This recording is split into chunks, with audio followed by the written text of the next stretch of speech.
Selamat datang saudara-saudari. Kita mau bersambung dalam Roma bab ke-9. Allah dan umat yang dipilihnya. Apa yang aku katakan ini benar. Aku milik Kristus dan aku tidak berdusta. Hati nurani aku yang dikuasai oleh Roh Allah juga menyakitkan aku bahawa aku tidak berdusta. Aku sangat sedih dan menderita kerana saudara-saudara aku, orang yang sebangsa dengan aku. Bagi kepentingan mereka, aku rela dikutuk oleh Allah dan dipisahkan daripada Kristus. Merekalah umat yang dipilih oleh Allah. Allah menjadikan mereka anak-Nya sendiri dan menunjukkan kemuliaannya kepada mereka. Dia mengadakan perjanjian-perjanjian dengan mereka dan memberikan mereka Taurat. Mereka diberitahu oleh Allah cara menyembah Dia dengan betul. Dan mereka menerima janji-janji Allah. Mereka keturunan nenek moyang kita yang terkemuka. Kristus sebagai manusia berasal daripada bangsa mereka. Hendaklah Allah yang menguasai segala sesuatu dipuji selama-lamanya. Amin. Aku tidak mengatakan bahawa apa yang dijanjikan oleh Allah tidak berlaku. Apa yang dijanjikannya sudah berlaku. Kerana bukan semua orang Israel umat yang dipilihnya. Bukan semua keturunan Abraham anak-anak Allah.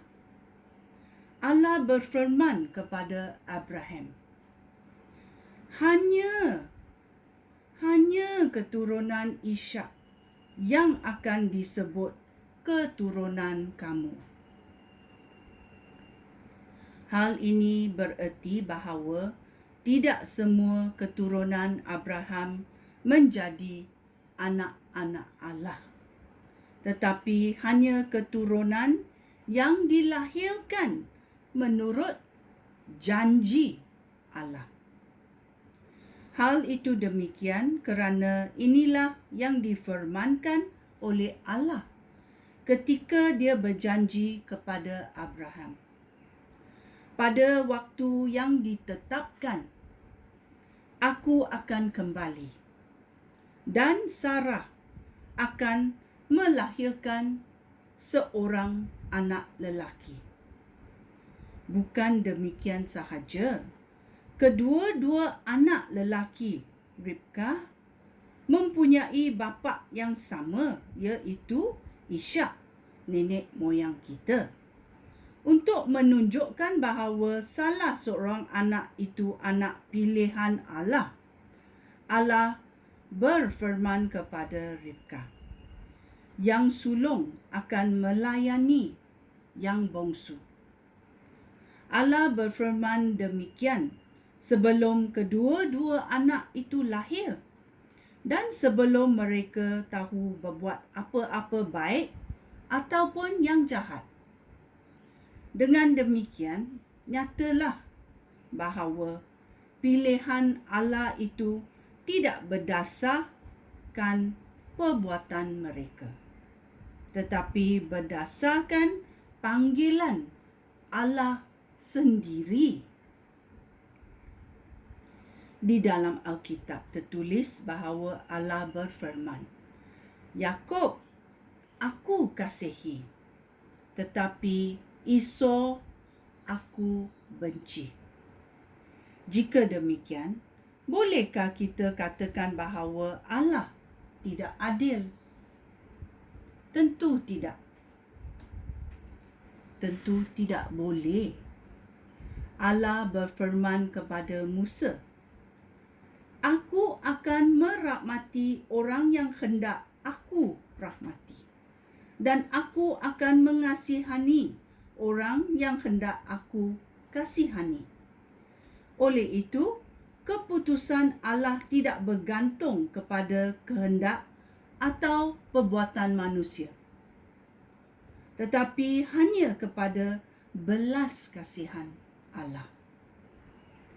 Hal itu demikian kerana di dalam Alkitab tertulis, Allah berfirman kepada Raja Mesir, "Untuk maksud ini, aku melantik engkau menjadi raja, supaya melalui engkau aku mengatakan kekuasaan aku dan memasyurkan nama aku di seluruh dunia."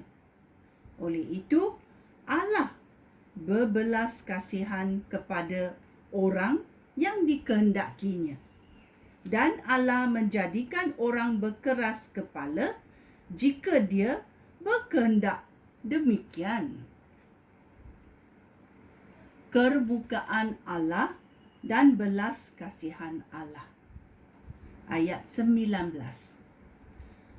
"Lalu kamu akan bertanya kepada aku, jika demikian, mengapa Allah mahu mengalahkan manusia? Siapa dapat melawan kehendak Allah? Tetapi, saudara-saudara aku, siapakah kamu sehingga berani menyoal Allah? Bolehkah periuk tanah bertanya kepada yang membuatnya, mengapa aku dibuat begini? Bukankah orang yang membuat periuk berhak menggunakan tanah liat itu sekehendak hatinya? Dengan segumpal tanah liat, dia boleh membuat 2 buah periuk, yang satu untuk kegunaan khas dan yang satu lagi untuk kegunaan sehari-hari. Begitu juga halnya dengan apa yang dilakukan oleh Allah.